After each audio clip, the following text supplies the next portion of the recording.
Ramogi kamana nyakum kete Ramogi TV en geno marwa ni odhiambo mari dhi kodi makare otieno ne wan gi weche manyien ma waikuni e weche manyien mag Oimore. Ndeka pagari onyakoronga jwango de chuna bende county ma Homabay bedo chenro manyien mano mar ndege makoro bro ya county ma Nairobi kadhi county ma Homabay nyaka alap ndeke ma Kabunde dala dek e Jumabati onya bende koro moro ganda inya ka bende kori gino ni obro bero uchumi ma gwenge manyanza kata na mor winjo kimor winjo kamor ochiegni gi Migori ngene kiwuok Kabunde kidhi rongo to er mana kama inyalo diro kidi to lwar rongo kanyo kaso koro kikawo kanyo tapaya bende yo nyaka sona Migori.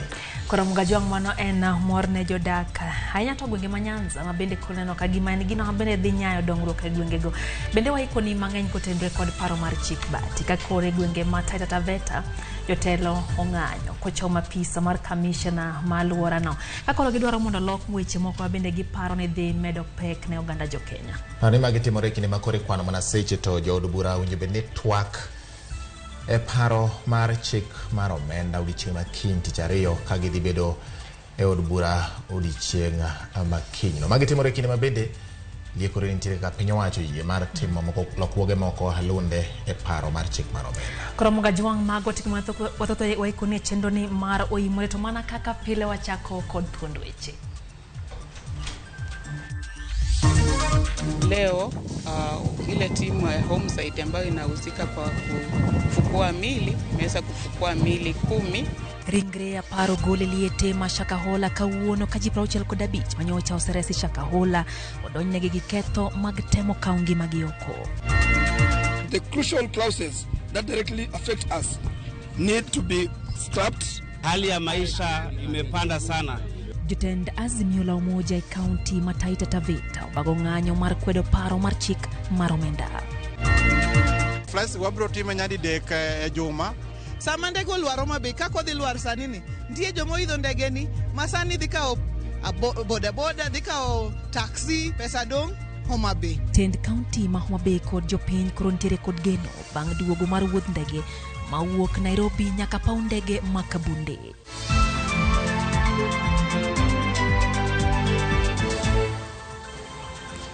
Yakoromegi bed thuolo mar tuduri kodwa namba 36000 mano namba mar SMS kata kaidhi e Facebook Ramogi TV Kenya, YouTube kachel ko Twitter handle marwa en @Ramogi TV KE. Ndiknwa kanyo miwa pachi kotendre gi weche manyien ma wakilo ni e otieno ni weche manyien mag Oimore. Jaloko marwa iluongo ni Elizabeth Otieno, nyinga en George Bati machiegni. Kora mugajwang machiegni nyinga Lydia Okewa chao kod kadho wad na mchumbi kama ringre aparo gole liete mashakahola odiochieng' makawuono kwan makoro kelo jiduto ma osetho nyaka 280 kod 4. Bikineno bende ji 65 manyocha ne oresi e midhiero mashakahola bende ne ochwale doho mashanzu mar duoko penjo ewi ketho ma itudogigo mar temo kaongi magioko. Kaja fang mara yuto mundi lero noa ebwa ma Nairobi bende duol mar jodolo mar din mar Islam Supkem okwedo paro mano mar rido chike matao chenro mag lamo e pachoka.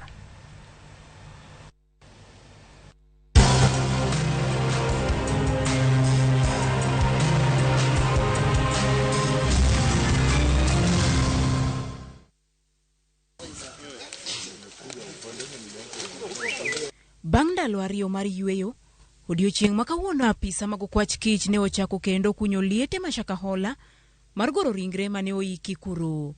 Odiochieng' makawuono ringre aparo golie liete go kwan makelo ji duto ma osewito ngimagi kaluwore kod puonj ma koch ma itudogo jadolo Paul Mackenzie nyaka 284. The exhumation team or the homesite team has been able to exhume 10 bodies. And that brings the total number of bodies that have been exhumed in this forest to 284.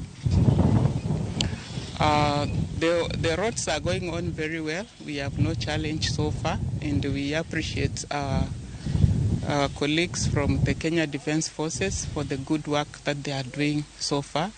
We'll continue with them up to the time we will finalize working on the roads. Aput mar jodolo mane oyier mondo mi obi kod chike mabiro tayo dinde mapacho kae nyicha osetimo limbe e bungu mashakahola ka odiochieng' makawuono bende jakom mar apudno Mutava Musimi Okoni osingo golo chike mabiro kelo dinde te kanyakla koda kamago mag Jo-Islam. Kuhusu regulation ya religious institutions, I'm only talking about the church because this was somebody who did what he did in the name of Christ. I'm not excluding Hinduism and I'm not excluding Muslims. We have them in my committee. So the regulations that we are likely to recommend, whatever we come up with, the recommendations we make, will cover all religions. Enyim doho mashanzu, ji 65 mane oresi kowuok e bungu ma Shakahola ne ochwali enyim doho no kod ketho mar temo kao ngima gi oko kuom tamore chiemo. Jang'ad bura Jo Mido biro ng'ado bura ne ji 65 go chieng' tich ang'wen.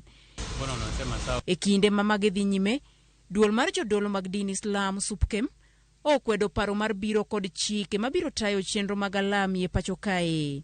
Kane gilose nyim kamiti mar od bura mar Senate marango chenro mag alam kod nek ma Shakahola, jotelogo mag din Islam ka otelnegi kod jakom margi Sheikh Hassan okoni chike go biro rocho ratiro mag oganda mag yore mag din kod lamo. As a community, we find a lot of challenges in actually deliberating on the qualification of a religious leader.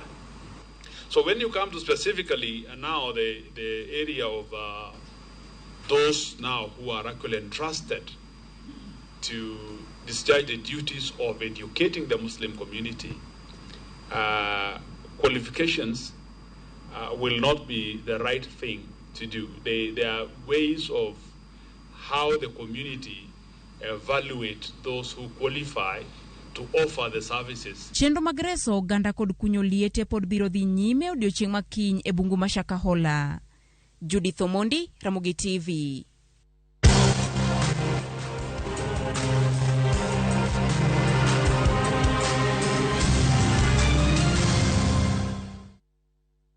Ugane mago motendo gi weche mag Shakahola nyankoro mogi wadonjo e motendo gi weche mag paro mar chik mar omenda milongo ni Finance Bill 2023.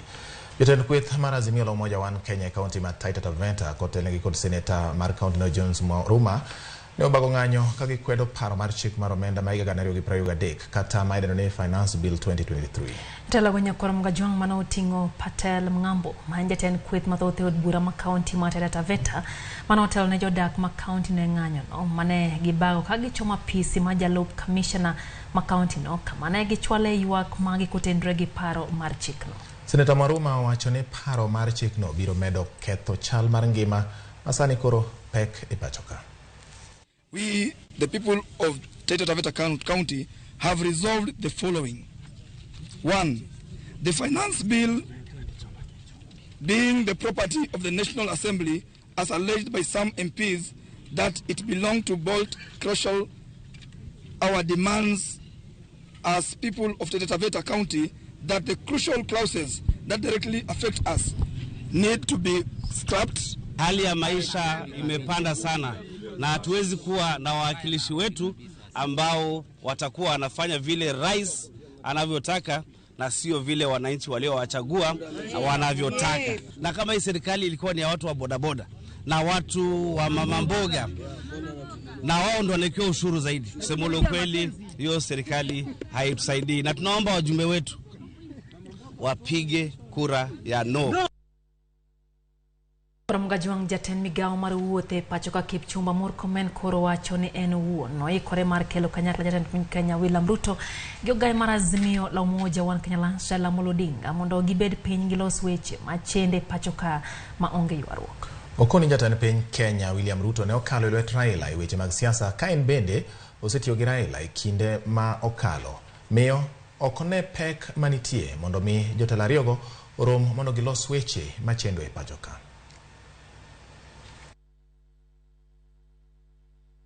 The dream of every teacher is to have his student doing better than himself. Ni ukweli. That is why Madam Wanasari anakufunza sana uende mpaka Amerika na yeye bado amebaki hapa kwa Oimore. Si ni ukweli? Anajitolea, so that we usually say, if you see me standing tall, if you see William Ruto standing tall, is because he's standing on a shoulder of a giant called Raila Odinga. There is no way as a country we can succeed to build our nation if we are fighting each other. We must find a way. Hiyo kitu yenye baba anataka kumwambia Ruto, wakubaliane wakutane mahali, mimi naweza panga ni wapi, alafu tuongee. Si namna hiyo jameni? Alafu hii maasila watu wa kawaida wapate nini? Kazi. Because ukiona watoto wetu au wadogo hawa, tukiendelea na mchezo ya kisiasa, sisi hatutaweza kujenga nchi yetu. We must find a way of making sure we build our nation. Wadhi nyimidul makidogi mibadhi pachoka EACC osingo mar tieko nonro ewi mibadhi mamulo Tend County Masiaya. Apisas mag EACC maolose County ya Mombasa romo malalruok ewi kedo gi mibadhi wachoni e thuolo mar jumbe ariyo report nonro ma awiye biro wuok e weche mag mibadhi ma idhi nyime gi none county no. Mibadhi go gin mamulo piny owacho mokalo Masiaya kod piny owacho matiyo sani. Within probably 2 weeks or 3 weeks, we shall have the first file ready, and but we don't want to go into the details of who is involved and what is involved, and we are basically looking at detailed investigations when it comes to CI, both in the previous administration and in the current administration. Essentially, it's also part and parcel of saying, how can we ensure that the people that are involved in any part of that process, we call it supply chain for a reason. It's not just procurement. Supply chain is a holistic view about where the process starts, end-to-end view of supply chain, so that accountability is put at the right places in the supply chain, not just at procurement people. Kowuok Siaya korom gajwang watenya e county ma Migori kama Tend County ya Migori olieko budget maromo shillings bilionary 9.2 makoro geto tiyo e kikomenda mar ganario prayo kodek ganario prayo kodangwen.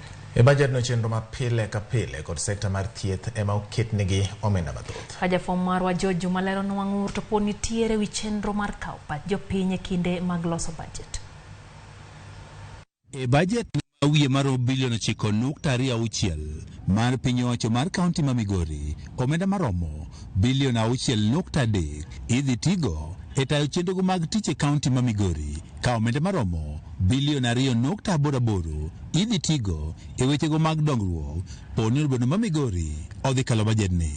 Migawo mar thieth e kaunti ma Migori ema oyudo omenda makore lach e bajetni, omenda ma bende romo bilion 2.3 ka ilwe kod od bura ma Migori ma bende oketnegi omenda maromo milion 905.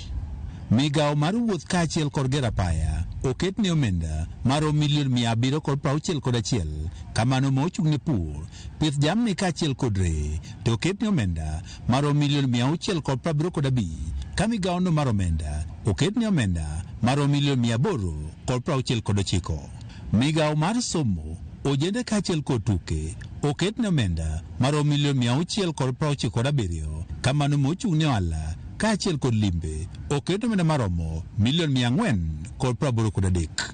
Migawo mar pi kaachiel kod teko bende oketne omenda maromo milion 425 kamano ma ochung'ne jotich to oketne omenda maromo milion 799. Juma ma okalo od bura ma Migori ne olimo sub counties aboro e county ma Migori mar kawo pach oganda kawo tende kod budgetni kawo bende oganda ne yudo thuolo mar golo pachgi. Kata kamano moko kuom oganda e county ma Migori dwaro mondo koro chenro mag kawo pach oganda kawo tende kod budget koro tim machiegni kod oganda mondo koro migi thuolo mar golo pachgi. Nitie joma buok mana chieng' mowinjo ka gilando ni wadhi kawo pacho tende budget to kikata ni budget ne nang'o to kata ni budget chakore kanye to budget gi kanye onge ng'eny ji ok ong'eyo loch gwenge wa mondo kaw jukumu mage. Julius Ongade men jakomno mar Youth Bunge Sako e kaunti ma Migori wacho ni bende ber ko oganda imiyo bokno mar budget mondo koro ging'i iye ka koro pok okaw pachgi e budget no. Buk monego ng'i mondo non ma ji wuoye en buk maduong'. To bugni thuolo mimiyo godo mondo udhi e iye achiel kachiel mondo nung'e gik mondiki onge. Abede achiel kaka jatelo maneno kaka tabugno kwer. Ikelonu mana list, to undiko nyingu, kadho kata gimikia kata gima ok ing'eni to ndika ng'o e iye. E lipot ma ong'ere kaka County Budget Transparency Survey mane ogol higani, korwogno ma ong'ere kaka International Budget Partnership Kenya, kaunti ma Migori ne oyangi kaka achiel kuom kauntis 4 e piny Kenya moko osebiro ka keto oganda ler ka otenore kod chenro mar budget. George Juma, Ramogi TV, Migori. Owuoga ne Migori waduog Nairobi. Gavana mar kaunti ma Nairobi Johnson Sakaja okone komiti mar Senate ni kaunti no osendhi chudhe mang'olo dundu mag pi kaka yor nyayo onge mar pi Nairobi mondo giyud thuolo mar uso pi giwegi. Jatelo bende okoni kaunti chano keo pi maromo lita milion 500 ne jodak ma Nairobi. Sakaja loso e kinde mane ene nyim komiti mar Senate kamane othung'e kod penjo. Jafumbo mar Walter Nyambaga ne ntiere kawanya korom gajuan kendo loso na report ni yo machal kodwa. To the Auditor General. Eka olose nyim komiti mar Senate manono chenro ma county, Governor ma Nairobi Johnson Sakaja okonigin kod chenro mar keo pi maromo lita milion 2.5 odiochieng' kodiochieng' ne jodak ma Nairobi. Ma bang' yango ne komiti no nigisemako lethe 45 maturo dundu ma keo pi e kaka yor kelo midhiero e kendo gi us pi giwegi. We get 525 million liters, we need 850 million. We fast-tracked programs like the Northern Collector, which will give us another 140 million liters of water. And then the county will also undertake its own project, Northern Collector 2, to add another 180 million. More than 45 people have actually been arrested. And you find their water kiosks pumping water to estates even. One had 16 pumps. I appreciate that the governor has got some forecast arrangements in terms of how to increase water moving forward. It is one thing to do that, and it's another for the management that is there to be able to ensure accountability. Jakom kamiti no ne oketo Sakaja tago maliet e wi loche ma keo pi ma PC mar Auditor General ne okoni kaunti ne ochulo loche maromo 700 to kaunti owuon to wacho ni ne gin kod loche 117 e kama chudo mag loche go en siling 1015 dwe ka dwe. It says that the records which were available to them indicated 273 cubic meter of water was supplied. Where did this other 55,446? Is this an issue of non-billed water? And if it is an issue of non-billed water, why would the records indicate that the water which was billed was 332 cubic meters? We would want to understand why the Auditor General thinks there are 762 licensed private exhausters. The number they might have picked is a sample license that was given to a supplier and that was returned. But the number of private exhausters licensed are 117, and the annex should be showing those details of the 117. Jatelo koni kembe mane omiyo rak mar keo pi ne otimo ledhi moko wach mane omiyo chung chudo mage ka Auditor General to korka kore wacho ni kaunti ne odhi nyime kod chudo mag pigego. Where NMS during COVID-19 was giving free water to Nairobians, but then the books show that there were some instances where that water seemed to have been charged. The governor should be able to take responsibility.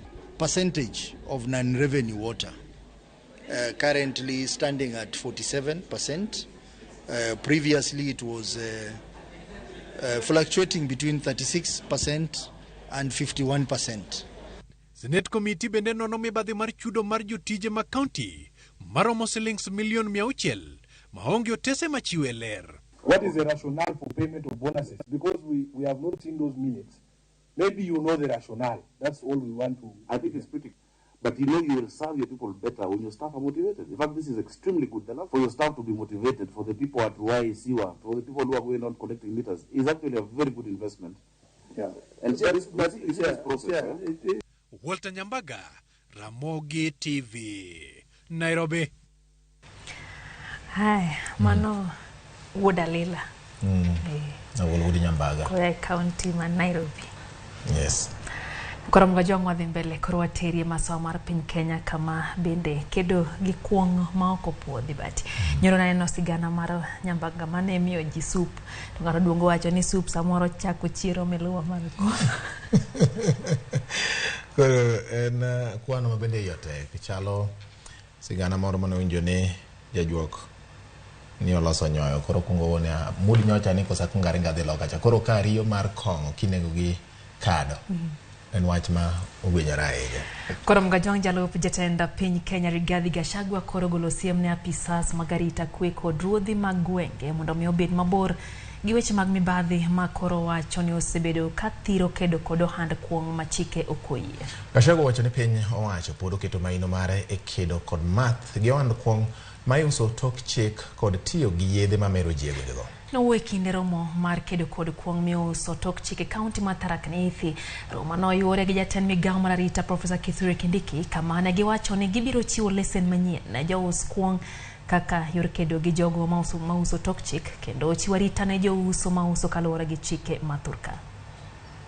A police station is as corrupt as a station commander.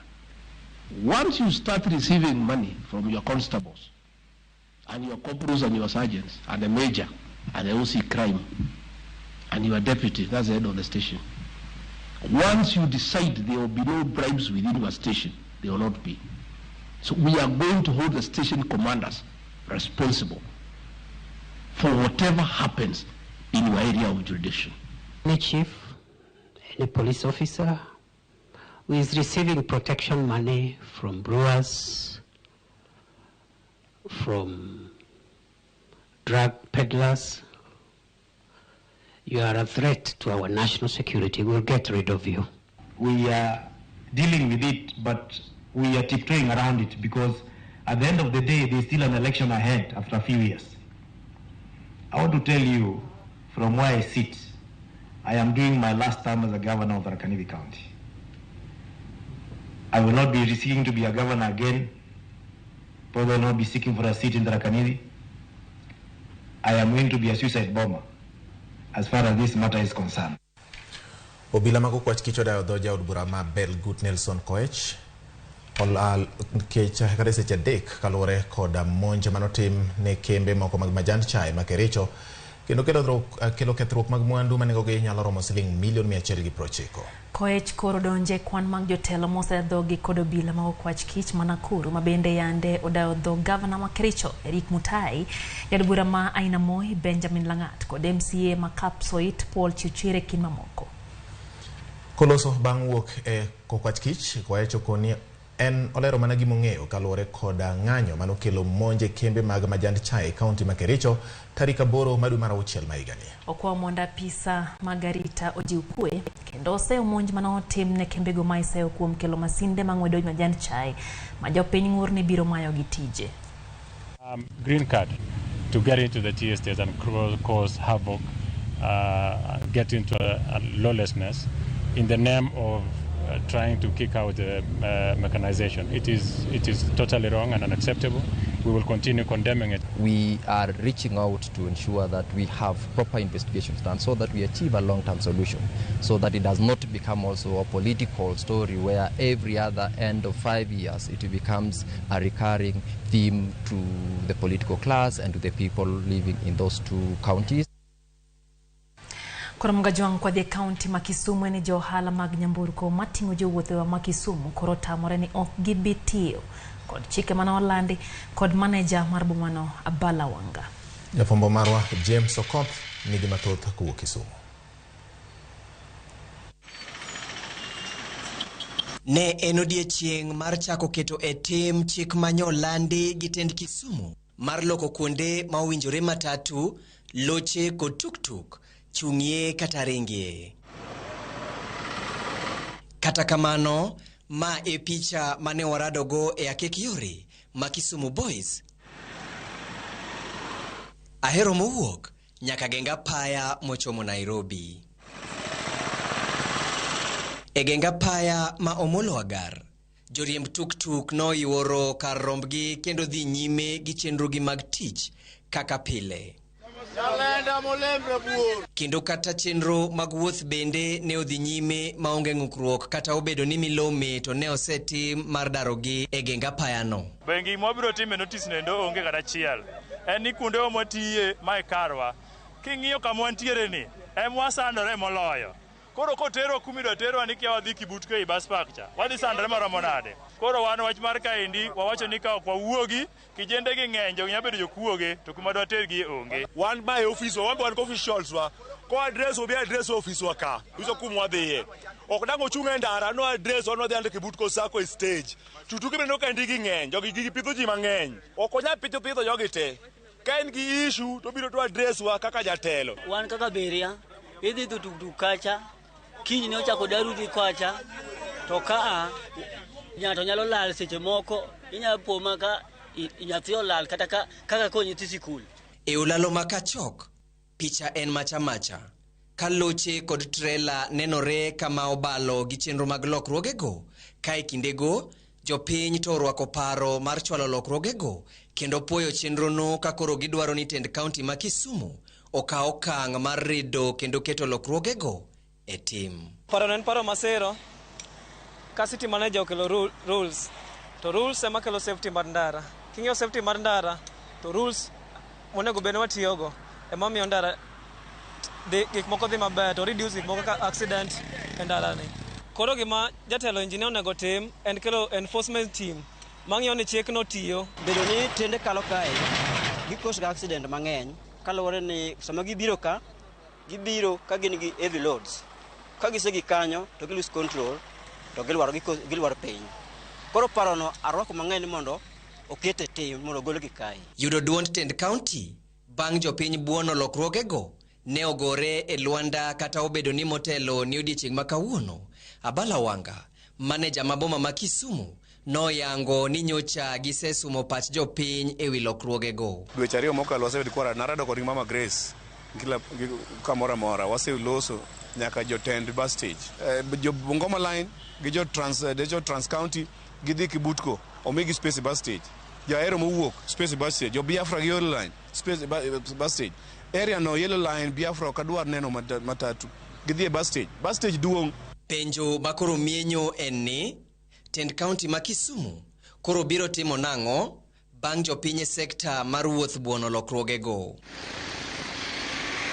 Kata obedo ni milome mar chwalo lokruok e sekta mar wuoth e chuny boma pod nie tim, nenore ka gima jopiny manie sekta mar wuoth obuono kendo oloko tokgi ne paro makamano, kata obedo ni thoth jopiny to mor kendo orwako paro mag lokruogego. James Okoth, Ramogi TV. Owuok Kisumu nyakoro Ramogi budugo Nairobi. Johala ma ok tin 3,000 manyoyudo lala bang' macha muoche chiro matoi e kar chung bura ma Kibra County ma Nairobi osechako gedo kendo ndalo achiel bang' masirano. Kata kamano johala gi ywak ni gedo gi sebedo ka gitimo kod pesa gi owuon kata obedo ni jotelo manolimo chirono bang' masira kama oting'o gavana ma Nairobi Johnson Sakaja, jarbura ma Kibra Peter Rero kod mamoko to nosingo mar miyo gi mabede magedo kachiel kod yiende gigo mapok gineno nyaka sani. Johala go bende okwayo piny owacho mondo oruch nonro kendo omigi mijing'o ni ok gibi chako yudo lal kokalo wang' mag mwandu gi kendo.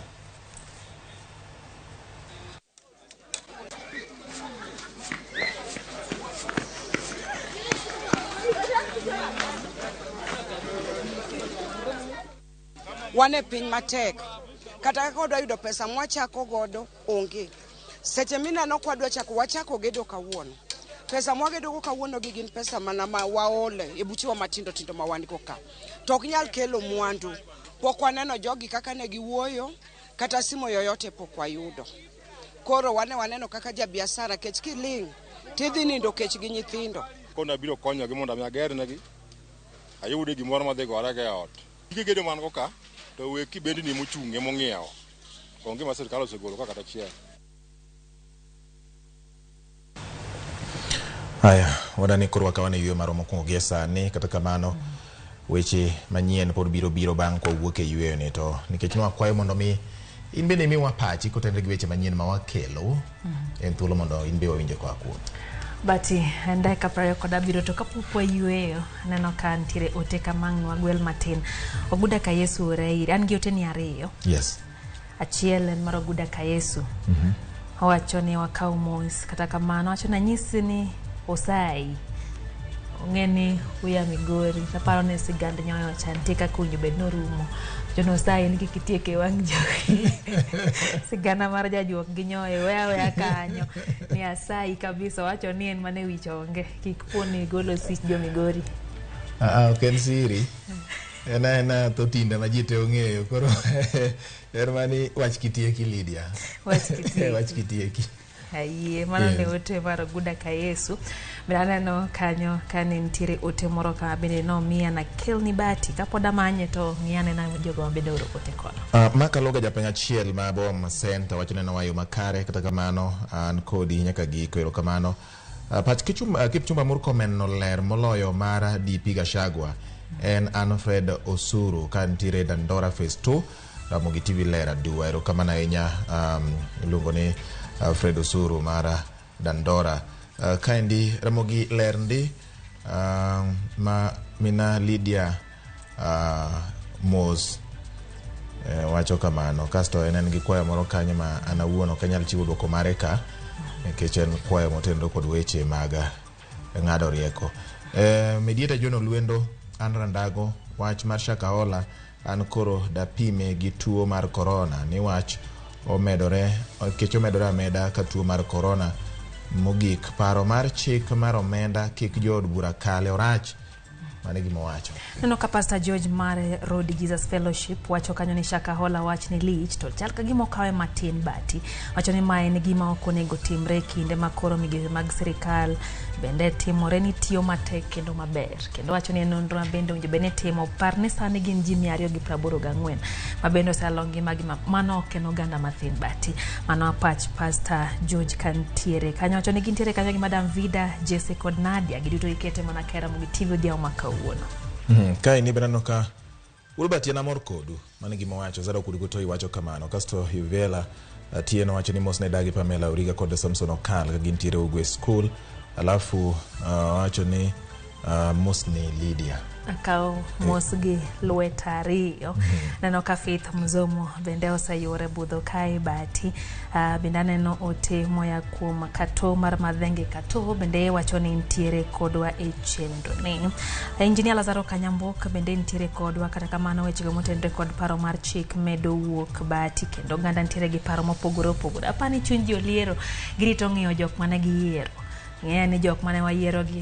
bende ntiere kaka nyalo winjo lit mwawinjo alano uko wacho ni kanyo en Ramula Kabondo owinjo wayo makare kata kamano wacho ni gin kanyo gi jaredo ti kod First Lady Beatrice Mbone giduto gikete manaka Marindi Kevin bende wacho ni en bendo mora hinya gi tich mar Ramogi TV timo mondo wacho ni ruotho gwedhe tim mar Ramogi duto Ayany Ben Bella kantiere nyandembra kwa bwaye wacho no semolo kendo no wayo makare wacho kanyo ni wan gi geno e wach makabunde ni wangne to nyaka timre maber kendo dongruok mabende wageno nyaka wayudi Samuel Oyugi wa Oyugis wacho ni ntiere Oyugis dala wacho ni e yor kedo gi kongo wach kado cha to eyo okay waiko chere wacho ni neno Ramogi TV makare kasto Morris Dianga uduka mgundo wacho ni neni malera nya odaka apako telo mar gavana ma Homa Bay Gladys Wanga dongruok ng'eny moloyo county wa Migori apako yao paundege ma Kabunde mane gima wacho ni koro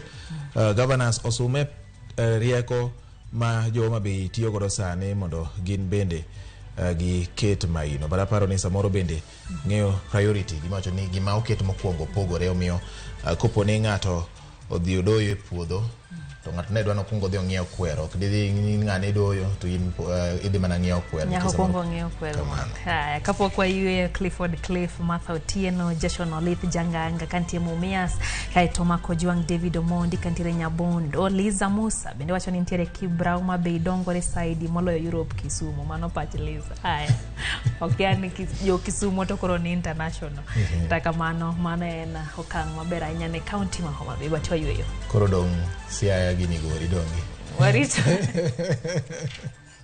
koro mogi wadhi yueyo ka odugo kidwa tuwa gi ji dongi koro Kisumu International Homa Bay oseyudo margi koro Siaya gi Migori Migori aya wadhi yueyo koro mogi ka odugo wan gi weche mamoko weche manyien mag Oimore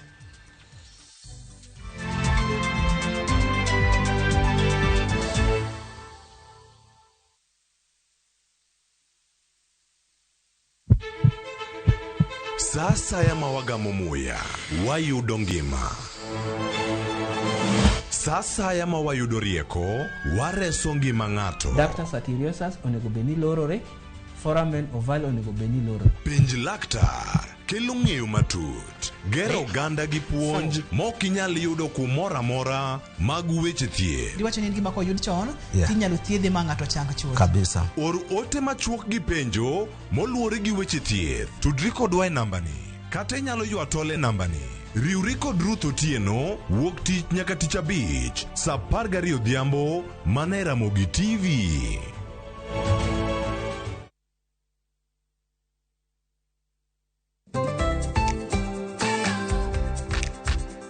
Ng'ama miyo ong'eyo ber mar tim makare kaka math mokinyi manigi ndhadhu kendo milimili kod blue band pile ka pile opong'e gi omega 3 kod omega 6 gi teko madwarore.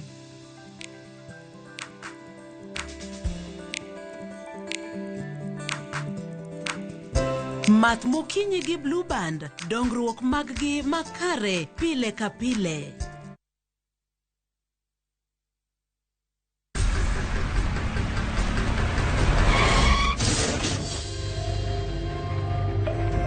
Pole sana madam. Usijali. Wacha wasiwasi. Jana ni nini mbaya? Naangushaji customer bana. Kuendesha bike bana. Nimemwambia atulie. Atulie hajamumia. Niko na bima boda. Bima boda. Bima boda inaketa kila kitu. Aje sasa. Bits zote za hosi ziko catered for. Chukua simu yako. Una dial *487#, choose insurance. Alafu na select hapo bima boda, fuata hizi instructions zote. Once you pay unapata that party sticker yako instant.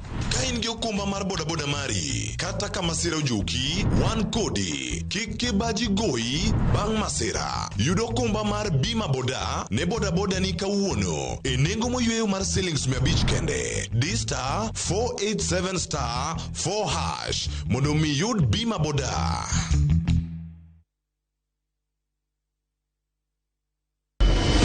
Could have been done with your part of the bargain. I cannot. You bail out now. You get nothing. Follow the story of Yokubu who blackmails his neighbor. No one is too poor to have something to give. What are you talking about? Wait, please. In addition to everything else, he commits a sexual assault against Stella. I know you've been sleeping with my son. He did it. Who did what? He told me he was going to kill me if I told anyone. What are you doing in my house? We are pregnant. How sure are you the baby is even yours? Now Stella is pregnant and a lot more truth is about to come out. There's this secret. Ubahako magini kupatiana story na to suspense. We have another brother. View Sasa brings you an exclusive series, Dreadful Twist.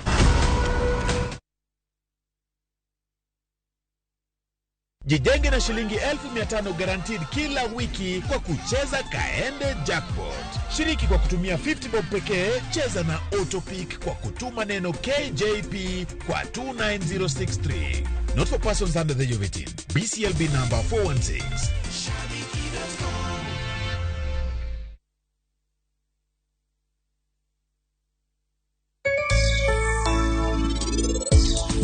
Yatel, wuri maparam, olore choto golwaro wuok. Papa ni bibiro kae sani. Param ya dhodni.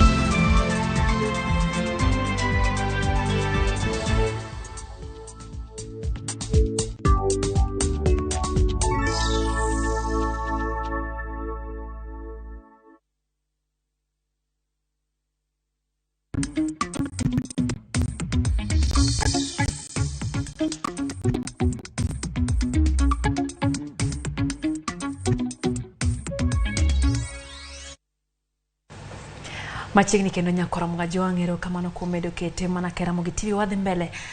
Waido ni kambi ndege mar fly jwen kedo chaka yanga wuodhe madhi county ma Homa Bay. Kambino biro fuyo nyaka e pap mar ndeke makabunde didek e juma. Ndege no kuongo ne osidhi kawuono kwa jatend migao mar wuoth Kipchumba Murkomen kod governor ma Homa Bay Gladys Wanga ka owuok e alap ndeke ma Wilson mantiere boma ma Nairobi ka. Sharon Ngao ne oluwo chakruok mar wuodh ndege ni kendo miyowa ripodni. Ne en mor gi ilo e alap mar ndeke ma Wilson buore Nairobi. E kinde mani yango ndege matingo jowuoth kadhi e county ma Homa Bay. Nyasi noywayo jatend migawo mar wuoth Kipchumba Murkomen, gavana ma Homa Bay Gladys Wanga, jowuoth kod ji mamoko. Okang' ni biro higni 4 tok ka chenro mag wuodh ndege mamoko yande oseduono e paw ndeke no Makabunde. Tend kambi ndeke mar Renegade oyango ni wuodhegi biro timore didek e juma. Flights wabiro time nyadidek e juma. Wabiro time chieng' wuok tich, chieng' Fridays gi chieng' Sundays. Wabiro ga operate from Wilson Airport. Ndege biro wuok Wilson chieng' Monday gokinyi saa 1 to ochopo Mabei saa 1 gi dakika 40. Homa Bay saa 2 gi dakika 5. Ochopo Nairobi saa 3. Kaso on Fridays gi Sunday ndege biro ga wuok saa 7 gi nus. Ochopo Mabei saa 8 gi dakika 15. Wuok saa 8 gi dakika 40. Ochopo kae saa 9 gi nus. Koponi kata joma dwaro parcel rech kata bodis madhi, wabiro ga konyo jowa madhi kono. Jatend migawo mochung' ne wuoth Kipchumba Murkomen owacho ni piny owacho ok bi juogo kambi mar Renegade omenda ma ijuogo ndeke ka piyo nyaka gichak loso ohala. Landing charges and other auxiliary charges will be waived for now until such time that we will ensure that this route has proper business, that we can be able to sit down. This applies to all the flights, starting with the Renegade Air and all other airlines that are going to take advantage of this opportunity to fly to Homa Bay. Gavana ma Homa Bay Gladys Wanga bende wacho ni piny owacho nitiere gi chenro mar yaro paw ndege Makabunde mondo olomb wanga kembe mamoko mag ndege mondo chak timo wuodhe maggi madhi e kaunti ma Homa Bay. Kadipo ni ndege ni odhi maber, ing'eni ma en ohala, ok en gima kaunti timo, en gima private sector timo. Ka ndege ni odhi maber, ibo yudo kama moko be timo nade be biro. To gima duong' moloyo en mbaka mwasego gi waziri, wasego mbaka gi ke mondo wane ni beranwe nyalo bedo extended mondo ndeke kata mamoko madongo moingo ma wan goni obi Homa Bay. Omedo ni chenro mag wuodhe mag ndege e kaunti ma Homa Bay biro medo kwan jotim limbe e kaunti no. Ka geno nitiere ni wuodhe mag ndege makamago bende biro ting'o malo ochumi e kaunti ma Homa Bay. Ndege be kelo chiemo e mesa, jomoko nyalo penjo ni to wan be ok aidh ndege. Sama ndege olwar Homa Bay, kaka odhi lwar sani ni, nitie joma oidho ndege ni ma sani dhi kawo boda, dhi kawo taxi, dhi kawo means ka gidhi. To be kiseidho ndege milor, ok idhi adhiya, samoro inyalo wacho ni wadhi amadh chae e hotel moro ka. Idhi chiemo, pesa dong Homa Bay. Inya wacho ni we anindi kinya mond gi ndege. Hotel biashara dhi maber Homa Bay. Sama biro Homa Bay yot welo, tourists, joma nyalo biro mabiro neno gik mabeyo mani Homa Bay, gibro biro e yo mayot ka ndege ntie. Ndege no nochako wuodhe kar saa 3 mar okinyi e okang' mokwongo kadhi e kaunti ma Homa Bay. Bang' thuolo mar dakika 40, ndege no donjo e alap Makabunde. Irwake gi pi ma ikuoyo kaka ranyisi mar dhialo chakruok mar wuodhe. Welo manotimo wuodhe maggi mokwongo e ndege no molmos ka irwako gi miel kod wer. E okang' mokwongo jowuodhe matimo limbe e kaunti ma Homa Bay biro yudo thuolo mar tiyo gi ndege nyadidek e juma, chieng' wuok tich, chieng' tich abich kanyakla kod chieng' ngeso. Okang' ma bende igeno ni biro ywayo jotim limbe e kaunti ma Homa Bay. Sharon Ong'ao, Wilson Airport, Nairobi. Ramogi, mano kaka wuoth ndege, sigana mar wuoth ndege kaka rigoyo ka wuok Nairobi kadhi Homa Bay nober. Neno ka joko chia traditional dancers. Rwako gi mor. Rwako kondo gi mor ka girwako ndege. Anaparo ni kaber to joko chia gi nyawang'ayo ng'i kaka keto gi ndege no gin bendi. Kata giriti ng'ato kichopo te yudo ka gimiel ni kanyo pile. Gisebedo ka gitiyo matek ahinya e jiwo kido gi timbe mag Uganda luo ahinya kuom miel. Miyo gik makamagi katimore to gin bende kapok Nyasaye chieng' moro ogogi transfer to gibede ne gin bende gineno ber mar kido magisebedo ka ginyiso. Nawinjo ka ng'ato wacho ni en bende koidhe to kochopo tibiro omne kamano. Odwa noromne gi jowalo kaeta eno kan tiere kweth ma bende tuone wang' ni koro onge chamo fea gidhi mana otiko. Yoro mana otiko. Okay. Champe biro kata loko tiko ma usne ng'ato nyakora Ramogi. Wadhi nyime. Jatend migawo mar wuoth e pacho ka Kipchumba Murkomen okoni piny owacho mamalo biro neno ni otieki gedo mar apeyni mane jatend piny Kenya William Ruto singo ne jodak mag kaunti ma Homa Bay. Murkomen manoloso kano ochopo Homa Bay wacho ni gedogo biro riwo koda kayawo dho wedhe ma Homa Bay kono. Bita, Sindo, Kiabuya Road, which is 74 kilometers, is only 7% complete. The contractor, I have already had a conversation with the contractor. In the next 5 days, they should be able to come on site. Already we have done procurement processes. We are in the last stage. We have awarded the contractor and we will come to launch the road to make sure that Fangano and Rusinga Islands are very beautiful. We want Homa Bay to be the top tourist destination in the country. Mimi nitahakikisha kwamba katika wizara hii Rais William Ruto na serikali yake haijaibishwa, na mimi pia kama kijana nimejenga jina kidogo kuonekana kwamba nimetia bidii Homa Bay iweze ikasonga mbele. Kora mgajwang piny owacho nochiwo mbolea gunde milion 3 ne jopur e bwo chenro mar pogo mbolea manengo gene piny ne jopur manochaki dwe mar 3 higani. Mana kaka idwino koth leronwa kwan makamano tin ka opim kod kwan mag jopur milion 5 ma piny owacho ne olando ni osendikore e chenrono.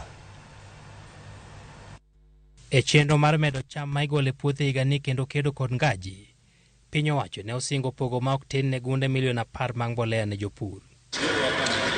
Kwan mane ogol kod bad migawo mochung' ne pogo mwandu ma iuso e lo piny owacho KNTC wacho ni nyaka sani gunde milion 3,50,731 ema ne opog ne jopur. Chenrono ma osemonyo siling bilion 10 gi milion 700. Dwe mokalo, we have registered 5 million farmers nationwide. These farmers immediately became eligible to receive subsidized fertilizer, and those who stepped forward received their full fertilizer requirement. Piny owacho ne olando ni osendiki jopur maromo milion 5. Mano tiende ni kata bed mana ni japur ka japur ne oyudo gunia achiel mar mbolea, to jopur milion 2 ne owe oko, kata ne ok okawo mbolea mar komo kaachiel kod ma iketo e tie cham bang' doyo kata top dressing. Kwan mar mbolea no bende tin ahinya ka oti kod kwan mane ogol kod bad migawo mar pur ni japur ka japur ne onego yud nyaka mbolea gunde 100. Pod otin bende ka oti kod kwan mar gunde 5 mane thoth jopur ne oyienegi yudo kane ochak chenrono dwe mar 3 higani. Milome mar KNTC kata kamano ne opako chenrono kaka okang' mano kelo mbolea ma nengone ni piny ne jopur mawuok e counties 40 ma pacho ka. Uasin Gishu, Trans Nzoia, Nakuru, Nandi kod Narok e counties mano okawo mbolea go mang'eny mogik. Jatatije mar KNTC Pamela Mutua koro kwayo jopur mondo owuog oko kawo mbolea ka koro ndalo mag komo oserumo, kendo jopur onego kawo mbolea ma iketo e tie cham kata top dressing ka gunde 736 141 pod yudore. Pogo mbolea mane uso siling 3,500 e gunia ka gunia en chenro ma piny owacho genogo kelo yot e nyayo chiemo kaka yo mar geng'o kit ngaji mane oneno e giko mar higa mokalo to kod chak mar higani. Edwin Okoth, Ramogi TV, Nairobi. Piny owacho mar kaunti ma Siaya okwa mondo jiw pith mar jamni kokalo e keto budget majiwo pith jamni mag chak mondo mi jiwgi e yor lony manyasani. MCA Manotho Yoma Burka Bonyo okoni jiwo pith jamni biro bugo yuto mar jodak makono kaluwore kod dok piny keyo cham kata keyo mag cham mag mawuok e puothe kod rech mawuok e nam. MCA no wacho ni magi tielo mar 2 mar chenro mare mar chiwo dho chak ne girube maromo 250 mawuok North Uyoma. Jatelano majuma mokalo no chiwo dhok 100 mag chak ne grube 100 ni dwaro mare en neno ni dala ka dala obedo kod dher chak kendo mondo miyo kony e dala kaachiel kod jiwo yuto mag oganda. Alano kachi jakanyo e grup ma iluongo ni Owila okoni miyo gi dho chak dhi konyogi e yudo chak mayot e kinde ni mangima tek. Ji mang'eny ang'eno osewuoyo mane wach uso chak to gikia ni chak mokwongo ber ne kata ngima wa wawegi. Matieni wan kaka jo group kwa nyalo amua to waketo ni chagni ok wausi, wapoge within group nikech sani yudo ka ji mang'eny chak no gikoso. Koro yudo kata ka madini ma mag del wabet maonge go. Kendo dhogo biro miyo kata nyithindwa bende dhi gi somo e yo makare ka dhiang' onyuol titere chiro. Odiochieng' mokwongo mane wabiro ka ne wapogo dhok 100 to ne wamiyo sub locations 2 to gi jo boda boda te manothoyoma mane en Masala, Ragengni sub location to gi jo boda boda. Koro kawuono na chopo singo mara mar kelo dhok 150 manodongo. The other financial year makoro chiwo ne, this financial year bro chiwo ka migi nyaka higni 5 to bende grube ka grube kawo kata dhok 10. Dhogi biro nyuol, wabiro yudo chak, jopiny ng'ato ka ng'ato at the end of the day ibiro yudo ne ng'ato ka ng'ato yudo dhiang'.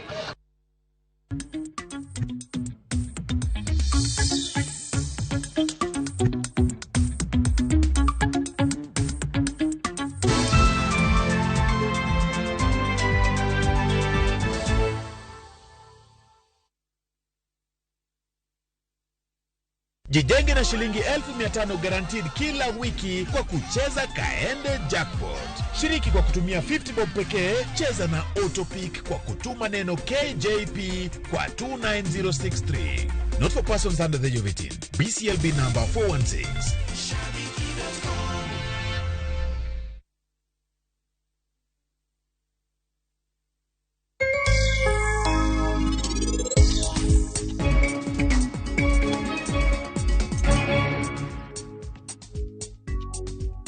Helen, nyakoro ni wacho ni luongo ni ng'a? Meher.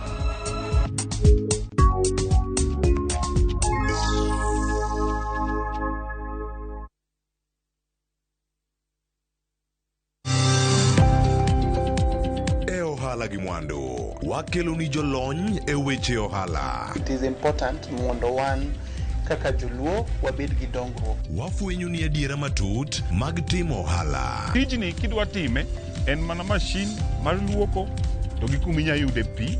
Wawuoyo e wi yore makare mag timo ohala. Kisechopo level mabedo brand, onego bed ni gimoro amora mitimo en gima timo ang'o makelo pesa. Wakonyi dongo handi ka wamiyi yore mag kano mwandu. Investment group kawache mana gi nyinge no en choko pesa kasto ikete kamoro kasto golo nyinyo mabiro konyi e kinde mabiro. Omiyo wakwayo ni ji duto ket pesa gi e savings mondo wapuonji kaka gibiro tiyo godo. Riwri kodwa chieng' tich ang'wen saa 1:45 otieno mana e Ramogi TV.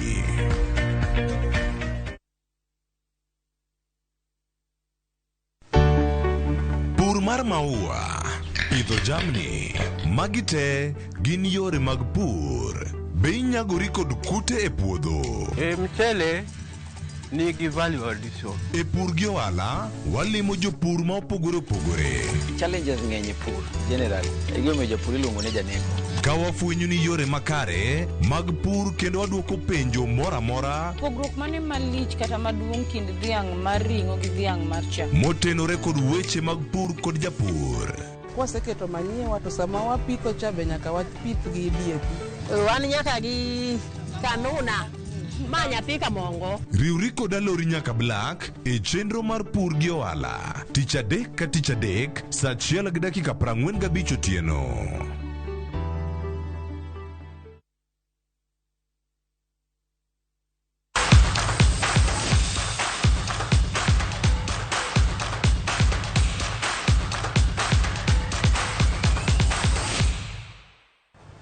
Machini ya Ramogi donjo weche mag tuke kaka yor gero mich mag rowere sikunde skul mar sekondar ma Merisho nobago tuke mag jopuonjre mane okelo kanyakla jonyuol kaachiel kod jogweng' ma oyuoro e gwenge mag mayudore gwenge mag Isinya. Ten skunno keto ikruok ne tuke mag skunde sekondar kaachiel gi yore pinje mag Bangkok gi Barcelona. James Opondo nigi ler mathoth ewi wachni. Odiochieng' mangima somo nokawo yweyo e sikund sekondar ma yawuoyi ma Merisho mayudore e Isinya kaunti ma Kajiado ka nyithindo nomi thuolo mar tugo tuke mopogore. Kochakore tuke mag goya bal, riembo ndiga, tuke mag okapu, adhula, rugby, ng'wech e kind mamoko nodhi nyime e pewe mayudore e sikundno. In the world we are in right now, it's not all about academics. Sports also plays a major role for people to go into the universities. I think that we have a very good sports facilities, and the students here themselves are very, very good. One of the unique value for our school is that we made sure that the sports facilities are of international standard, and the idea is that a boy who competes here should be able to gauge himself against international standards. Apart from the academic angle that we are always on every day and every morning, we are also trying as much as we can to empower the boy child in matters co-curricular activities. Tukege nomiyo jopuonjre thuolo mar nyiso ng'eyo margi e tuke mopogore ka thuolo ni bende notigo gi jopuonj e iko tim mabiro yuoro e tuke mag sikunde sekondar. Sikul mar Merisho en achiel kuom sikunde manigi pe mabeyo pachoka kendo miyo nyithindo thuolo mar nyiso kit mich margi. Wataweza kukuza talanta zao na mwishowe itaweza kuwa kuleta faida kwao, na si kwao binafsi peke yake bali hata ni kwa shule na pia kwa nchi nzima. I'm very happy that you're able to bring parents around and be part of this process, and so that when the kid is back at home over the holidays, you can continue encouraging them to continue sport, and you've seen what sports can give you. Surely it's life changing. Jalup Commissioner Marubila Marito Jela Catherine Ndereba jatugo machon tuke mag rugby Africa Yange ne gin moko kuom jonyuol mane oyudo thuolo mar neno kit tugo. Joloche kidienje mopogore noyudo mich. James Opondo, Ramogi TV. Kwa mbele ni club mar Mwatate ochuna modhi mar goal achiel kuma achiel gi club mar Kajiado FC tuke adhula mag National Super League mana obagi alap ma Ildamat County ma Kajiado. Club mar Kajiado noyudo goal mokwongo e dakika mar 69 kokalo kuom jatugo Bwana Shukuri Abdi Rahman.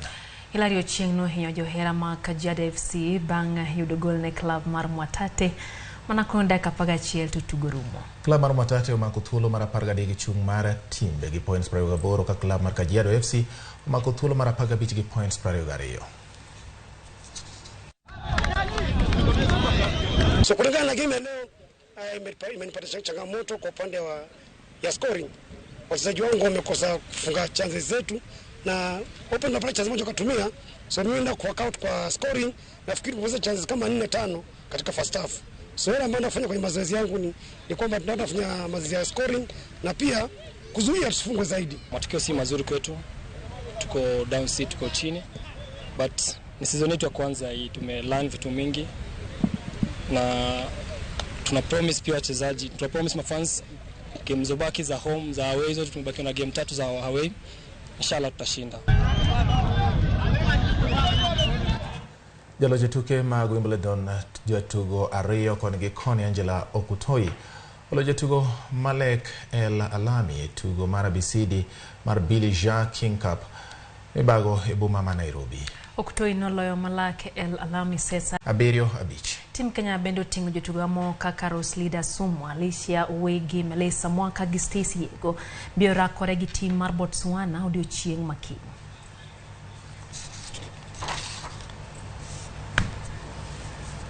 Koro mugaji wang tim mar Uruguay no bedo joloj tuke adhula piny mangima kinjo tugo ma higni piny mar 20 o banglo tim mar Italy e tielo mar